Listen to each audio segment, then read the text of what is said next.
Hello and welcome to another session of In Conversation With. I'm thrilled to have my friend and colleague, the infamous Jason Mellad, CEO of Start Codon, with us today. And very excited to hear about Jason's journey and where he's taking Start Codon and how the Cambridge ecosystem is going to respond to this new exciting initiative. So Jason, welcome. Thank you for your time today. Thank you for having me, Mike. Do you want to give a quick intro into who you are, where you've been, where you're going? Yeah, definitely. So I came from a small town called Baton Rouge, Louisiana. Very different from Cambridge. Originally came here to do my PhD back in 2004. Decided quite quickly that academia wasn't for me and made my way into industry. Via Cambridge Enterprise and Tech Transfer, ended up at Cambridge Epigenetics, where I was able to, after becoming CEO, transition the company into liquid biopsy diagnostics. And all of that experience taught me that I really have a passion for starting new things. And so when the opportunity came up to found Start Codon with the support of CIC, I leapt at it because it's essentially what I love doing most. Having my fingers in multiple pies, engaging with young people who are starting up their ideas and really getting things off the ground. Got it. So then fast forward a few years, you've grown Cambridge Epigenetics, you've raised a lot of money, along comes Start Codon, so you've gone from the sort of CEO of a biotech company to now the dark side of being an investor. What made you make that transition? Well, I looked at investors like you, Mike, and I said, that looks like fun. But in reality, it was really, I knew that I did not want to be the operational CEO that was bringing a diagnostic test to market. As much as I knew it was the right decision to make for the company, I actually had that conversation with our board early on and said, guys, I know that I've been pushing and driving and we've done this raise and I've moved this in direction, but now's the phase in the company where you need someone with the diagnostic experience and desire to take this to the next level. I know where my happy space was.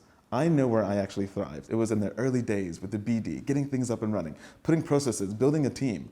And when Start Codon came along as a concept, this accelerator to set up in Cambridge that had not only sufficient capital to get businesses set up, but also the hand-holding that's necessary in those early days, yeah. I thought this is fantastic because in every 6 months, I get to get my hands around some really cool tech and some really enthusiastic new founders and help them get started. Yeah. And that's just, it literally is my dream job. Yeah, and it's the perfect fit for you. So I remember you and I having a cocktail at the lab, and we'll talk about the lab another session and that and how that venture is going, but having a cocktail in your bar and talking about accelerators. And the idea is that it's a common word, an overused word. There's a handful of them already in Cambridge, in London, in Europe. So what is different about Start Codon than every other accelerator in Cambridge, in the UK, in Europe, and potentially even beyond? So I would say that in Europe, there's a particular issue with confusing accelerators and incubators. Sometimes you have an incubator with pure space. Accelerators, I think, of more actually providing capital and a bit more hands-on guidance. A lot of the programs that we see, they're kind of, everybody wants to have one. It's a common thing. I want to have an accelerator, you have an accelerator. But most of them are stagnators. You don't really accelerate. The companies sit there and they don't progress. And then they go from program to program to program, and then they die a kind of slow and painful death.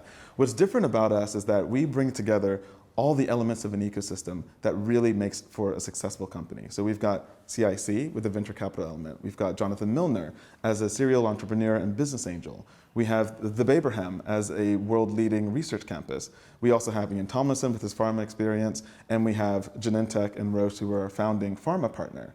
So bringing together pharma, biotech, research campus, VCs, business angels, all together, you have that expertise to actually make a difference in these companies and a real focused effort to intervene and fill the gaps that we identify early on and push them towards success. I often tell people I want to be the Motown of biotech, because I think Motown's a great model, because back in the day, particularly when black music wasn't actually on the main airwaves in the States, Berry Gordy and co. decided, you know, if we have a formula, we bring together all the right elements, we can have hit after hit after hit. And that's what I want Start Codon to be. So what is the specific offering that you give early stage businesses that want to come into Start Codon? What is your pitch to them? So our pitch is that they should consider us to be co-founders, not just investors, not just another accelerator program, and certainly not an incubator stagnator. We are proper co-founders. So not patient capital. No, we're impatient capital. So I tell people, it's like, we want to get things done. Yeah. So from day one, they're giving us 8% of their ordinary shares as kind of founding shares, but that recognition of the fact they're coming with us and we're on that journey together. We're co-founders. Then we're investing our £250,000 as a safe, which converts to more equity at Series A, and that provides the capital they need to execute on the plans that we and our mentors help them iron out. But essentially, they need to be in for the hard work. Yeah. We tell people that this is not just something where there's just a demo day at the end and we see you on occasion. Maybe you have some light touch mentors. Every day we are there holding their hands, working with them as co-founders to make sure that they have whatever they need to be successful.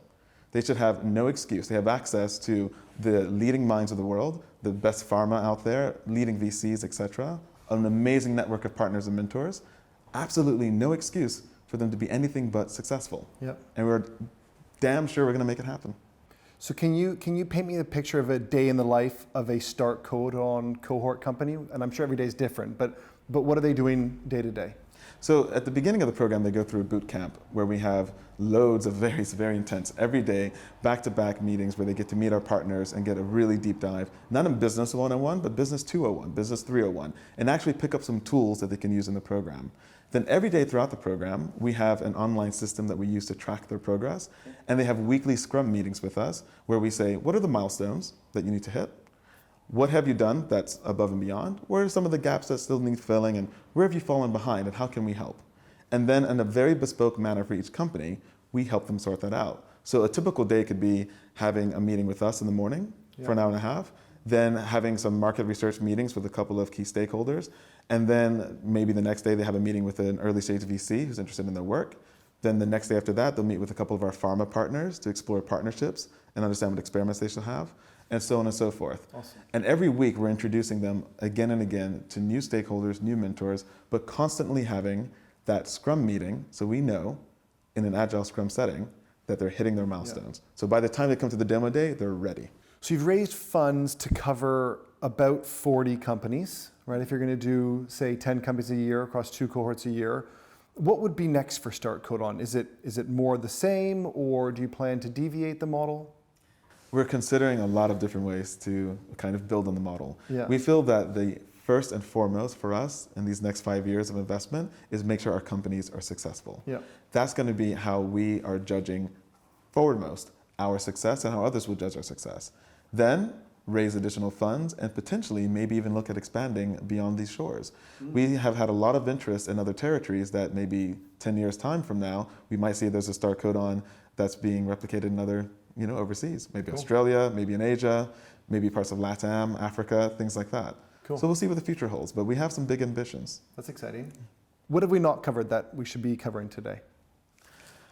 I think maybe some of the challenges for the field as a whole. One of the things that we're very keen on is diversity at Start Codon.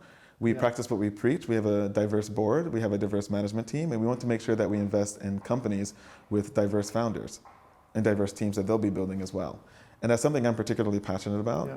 I mean, being an immigrant and a person of color and a proud member of the LGBTQ community, I think that diversity is key. And time again, we've seen studies that more diverse teams, ethnicity, gender, you name it, they succeed. So it's not an absolute requirement when we look for investments, but it's definitely value add for all the companies we look at. And do you find that you're able to identify companies with diversity in them? Are you able to be able to find the right structures of teams to be able to meet those goals?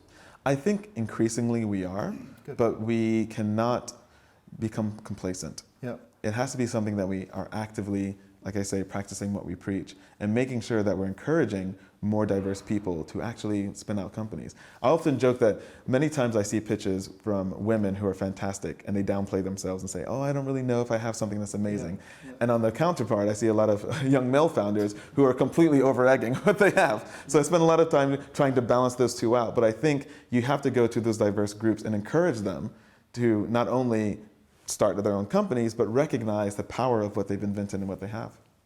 Great. Jason, we've covered a lot today. Start Codon sounds amazing. Sounds like it's set up for success.